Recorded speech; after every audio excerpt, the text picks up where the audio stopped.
Hello and welcome to my shop in beautiful North Carolina. I'm Terry McInturf and I'm grateful you're giving me this opportunity to show you my newest guitar, the McInturf Spitfire. Now there's a lot to listen to, look at, and talk about.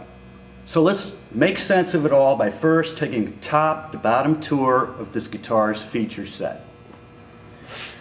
The Spitfire is a solid body electric guitar. It has a swamp ash body. In this case, a solid East Indian rosewood neck, which really is highly recommended for this instrument. The scale length is 25 1/8 inch. I've made about 3,000 guitars with this hybrid scale. Fender and Gibson players both seem to be very comfortable with this in-between scale length. We have custom pickups, custom parts galore. Let me plug it in and we'll take a look and I'll listen. This guitar has existed in my musical imagination for quite some time. And in fact, that's the way I go about designing a guitar. I hear music in my musical imagination. Maybe it's a little off the wall, but it's the way I've always operated. When I hear the final product in my mind and can draw upon that musical memory repeatedly, then it's simply a matter of choosing the materials and going to work. So my marching orders for the Spitfire were to take some strong inspiration from the Fender Stratocaster. And so you can see the heavily contoured body, the choice of the swamp ash, really does lend itself to a classic quasi-Stratocaster tone. The Stratocaster is the grandfather of the Spitfire. That's where the resemblance ends. We have a guitar that has 3 single coil pickups on it that are designed by Jason Lawler out on the west coast of the USA. And they did a great job custom winding these pickups for me.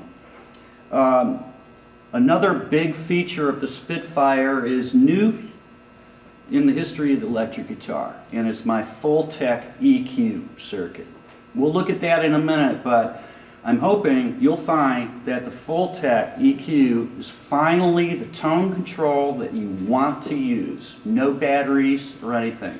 A little bit more of that in a minute.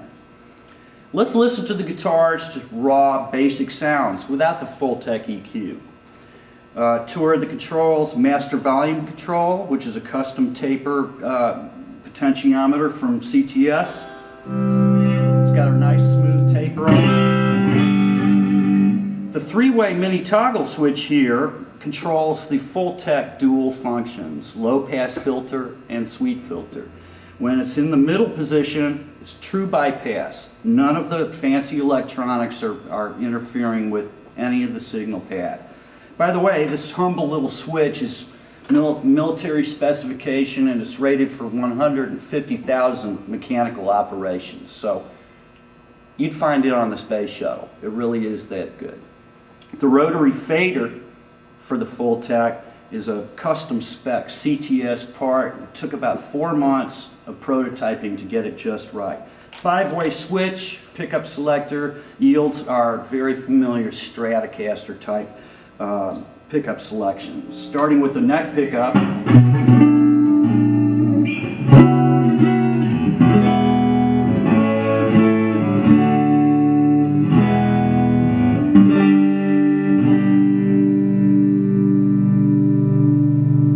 it rings a long time because the neck joint is extremely tight.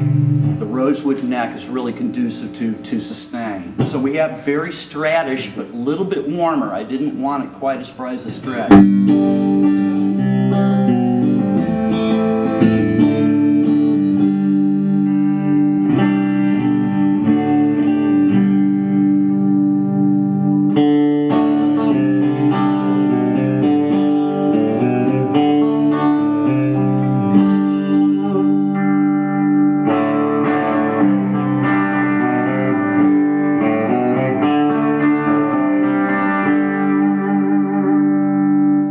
See, it has a vibrato bridge on it. This is the Godot 1055 that Mr. Godot was kind enough to bring back in production for me about 6 years ago Now we're seeing other builders using it.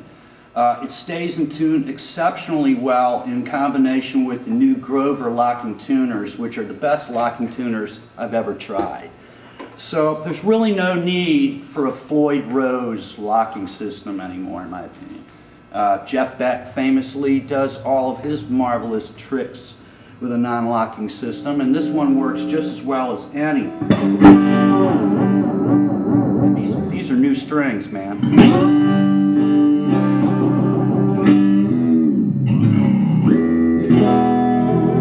Up in tune, and it will stay in tune. These guitars stay in tune like a rock. Let's talk about the Fulltech EQ, because that's something that we've never seen before. The Fulltech EQ is the result of my passion for analog recording, studio recording. And there was a studio equalizer called the Fulltech, P-U-L-T-E-C, that was in constant use in major studios all through the 60s and 70s. Today they're highly prized collector's items that command, $10,000 and up. And these equalizers help form the sound of all the rock and roll that we grew up knowing and love. It's really an important part of our favorite recordings from those days.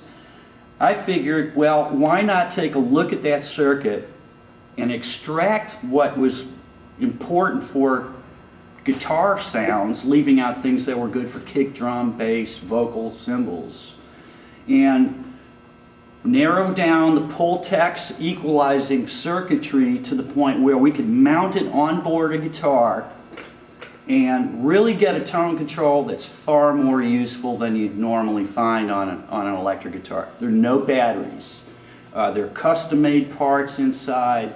The component quality is the same as you'd find on literally a $1 million Focusrite Forte recording console. Every component has been really cherry-picked. Here's how it works. The middle position on the MIDI toggle switch is true bypass. That means the signal from the pickups passes through the switch, through the volume control, and then straight out the jack. We have two functions on the Fulltech. When we flip it down, we're in low pass filter.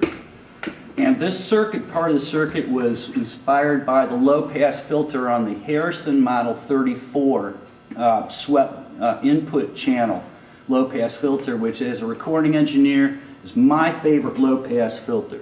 It works the same as the plain old tone control, but you may find that it's a little sweeter. If we turn the fader up to 10, it's not doing anything. And just like a tone control, once we start turning it down, you're going to hear the highs dip, but you're not going to hear a bunch of boom and mud at the end of the treble. We're going to have a nice clear sound all the way down to the darkest tone.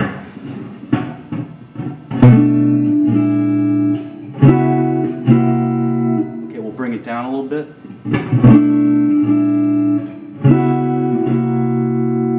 There's a center detent here. When it's parked at the detent, it's just taking the highs down a little bit. Now we start getting some more radical action.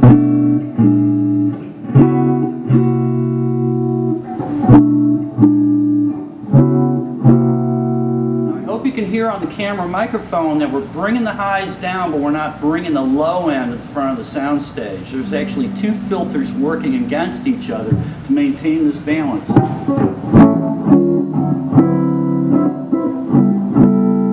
Get kind of a faux hollow body arch top jazz sound there.